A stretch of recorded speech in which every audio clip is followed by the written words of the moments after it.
I'm going to talk to you about three things coming from a 52-year-old that has lived a really full life, have had businesses and traveled and made good choices, made bad choices, raised kids. But I want to share three things that are going to be really important if you want a meaningful life, a fulfilling life. I'm not saying do these things and everything will be great, but here's the thing: at the end of our lives, on our deathbed, we are going to be valuing certain things. We may have some regrets, and so we kind of need to think about our future and then look back and think, what do I wish I would have done? So here's a good mindset to frame for you. If you want your life story to read a particular way, like a book, you've got to write that story.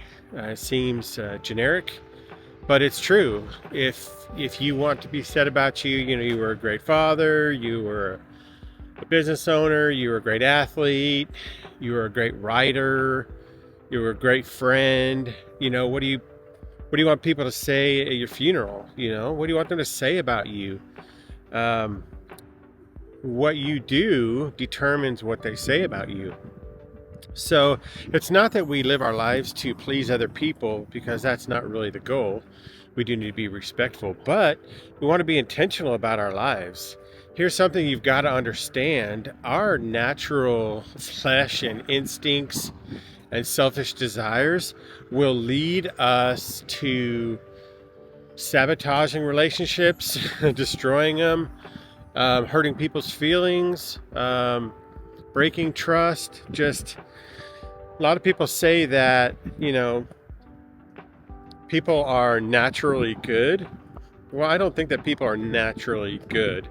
I think, overall people will kind of help each other if they see each other in trouble.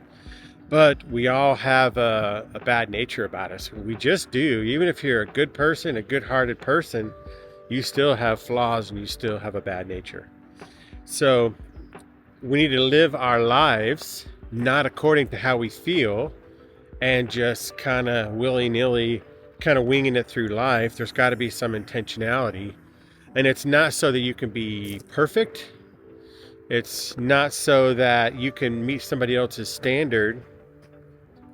It's just that there's a natural slide that occurs in this life if you're not intentional. So however you want your book to be written, I'm not sure how old you are. You could be 6, you could be 16, 36, 76, 96, or 106.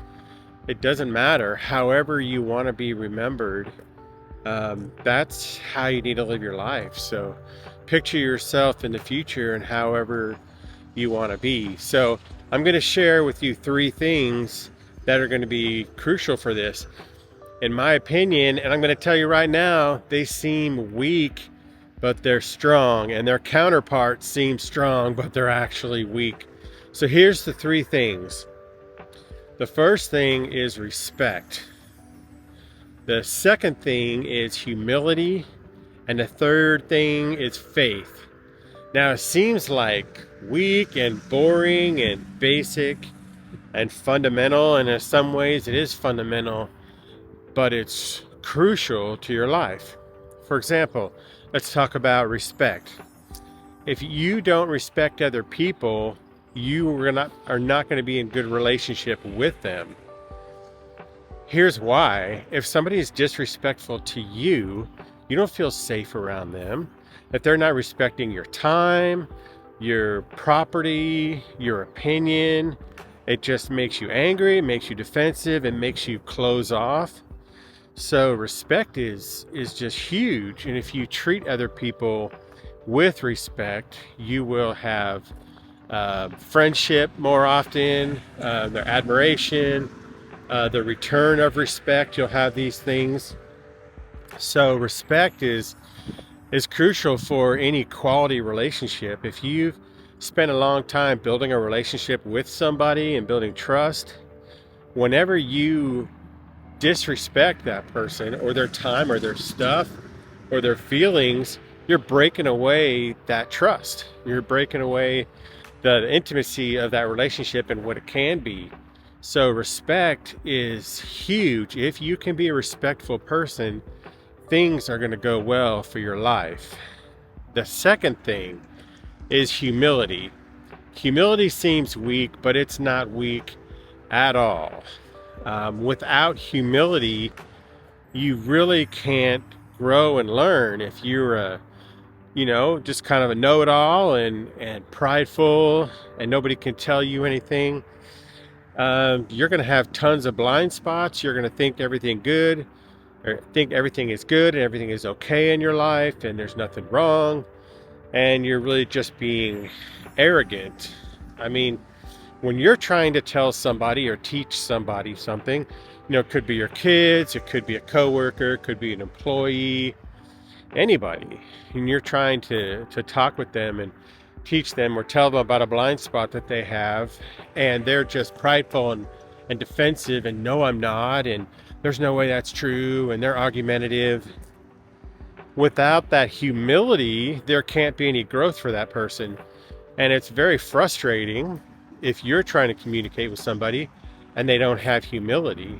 Now, on the flip side of that, if you're talking with somebody and you're suggesting a change and they're a humble person and they accept what you're saying and they make a change, there's just something beautiful about it, because they grow and then your heart tends to grow toward them. It's kind of a really cool dynamic, but all that goes away once you have pride instead of humility. So respect and humility are huge. I highly recommend just being humble. Who cares about being right? You want to be right, or do you want to be happy? Because if you're not humble, you're not going to learn, you're not going to grow. The third part of that is faith or trust. They're both very similar. This is really important in life because on a very base level, you need faith and trust in what people are telling you. When you're going through life and people are teaching you about life or what to say, what not to say. Maybe you're in school and you're learning and you're growing and they're teaching you stuff, and this is how we learn things. Now, you don't trust everything and everybody, but you have a sense about, kind of what you should listen to and what you shouldn't listen to. And trust and pride can sometimes just conflict with each other. Even though pride and trust or faith don't seem related, they are, in the sense that they are completely opposite almost. In the same way that me as a dad, if I have, my kids and I'm asking them to do something and I love them and I want good for them, they can either respond in pride and be like, no, that's not right, or that's not what you say, or it's a different way than what you're saying. Or they can trust and say, well, it doesn't really make sense to me, but if you say that's the way it is, then okay, I'm going to trust you and do it. The person who trusts can learn and grow. So now look at this dynamic. If you don't have respect, if you're not humble, and you don't have faith, the opposite of those things are somebody that is disrespectful, prideful, arrogant, and very cynical. And if you've ever been around somebody that's like that, they're a very, very unhappy person. And they point out everything bad about everything else. And they're cynical about life, about God, about everything. So it's just a contrast of those things. So I guess I would say this, if I'm talking to my kids and giving advice on what would be most important, it would be this. It looks strong to be prideful and cynical and disrespectful, but it's not strong at all. It's a very weak position. It looks weak to be respectful and humble and trusting, but it's a very powerful position and it builds a tremendous foundation. So trust me in this, if you will, after 52 years of living life on this earth, I begin to believe these things in faith and in trust. And it was kind of counterintuitive to what my instincts were on this topic, but I trusted in it, just like I'm asking you to trust me. And I lived my life in that regard. I was respectful to people. I tried to be humble as much as I could. Sometimes I got prideful. And I tried to live in faith and trust. And the result of that is great relationships. I've learned a ton because acknowledging that I don't know everything and I can learn something from almost anybody. And then the trust part, where I lived my life trusting in God and who He is and what He says about life and what's wise and what's not and which paths to go on. It took faith, it took trust, because it's not natural instinct to do those things.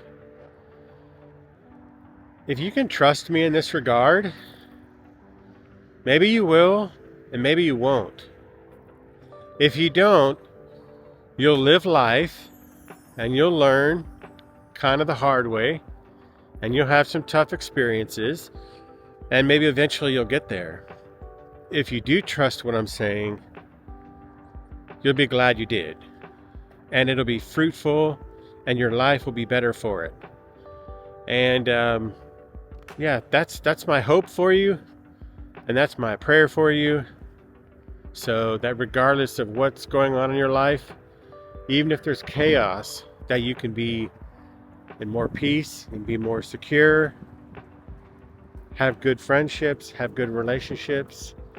And when you're laying on your deathbed and you look back on your life, that you're not going to have regrets.